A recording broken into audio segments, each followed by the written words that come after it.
Now, we'll find the solution of a system of equations involving xy terms. So, you have this basic quadratic equation with two variables, and you have this xy term in it. And this is a simple quadratic equation in x square and y square. Now, this xy term is what makes this interesting. Now, the solution, as with every equation we've discussed so far, the solution is not really difficult, but over here it's a bit lengthy. So bear with me. So you have these two equations. You'll basically split this minus 5xy into minus 3xy minus 2xy. And now you can actually factorize this entire equation. So what you'll basically do is you'll factorize this equation by the same method that you used for a normal quadratic equation in one variable.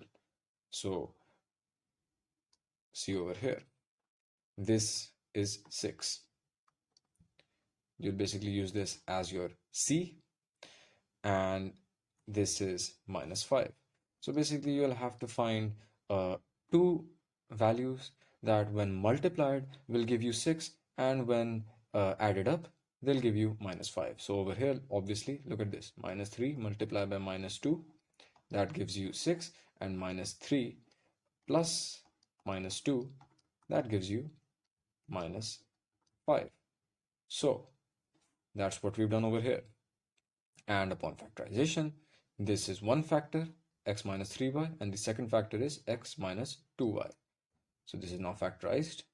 So either x minus 3y, this is 3y, x minus 3y is equal to 0, or x minus 2y is equal to 0, or both of them are 0. So we equate them to equal to 0. And so first you'll solve this linear equation. Now you get two linear equations over here. So you'll have to do further calculation. This is why this question is lengthy. So x minus 3y is equal to 0. Now we have this equation, x square minus y square is equal to 45, given in the question. Now from equation 1, which is this x minus 3y is equal to 0, you can get x is equal to 3y by taking minus 3y to the other side.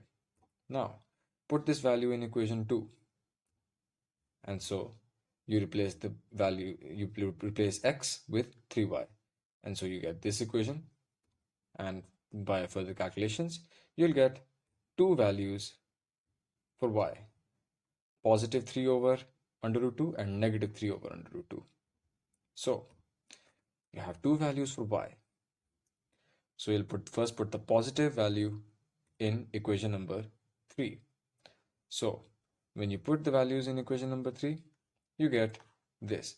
Remember, equation number 3 was x is equal to 3y. And so now you get this solution. So when when x is equal to 3 over under root 2, you get y, the value of x as 9 over under root 2. Now, when you put y is equal to negative 3 over under root 2 and put that in equation 3, you get this solution. The value of x is negative 9 over under root 2. This is the solution. Now, look at this. We had two linear equations that we found. We already did it for one linear equation. Now we have to look at the second linear equation. And now, when you put the second linear equation, you get, in terms of x, you get 2y. X is equal to 2y. Now, when you put that into equation number 5 over here, which is basically equation number 3, I guess. So when you put the value of x in equation number 5, which is this one, you get this equation, and upon solving it, you get two values for y, positive 3 and negative 3. Now, first you solve for positive 3. When you put the value of y is equal to positive 3 in equation number 5 or equation number 3, they're the same thing. You get x is equal to 2y which is 3 over here. And so you have a value of x is equal to 6. And this is the solution. Now, for y is equal to -3, you proceed with the same method and you get the value of x as -6, and you get this as the solution. Now you have 4 solutions in the solution set. 2 from the first linear equation and 2 from the second linear equation. And that's it.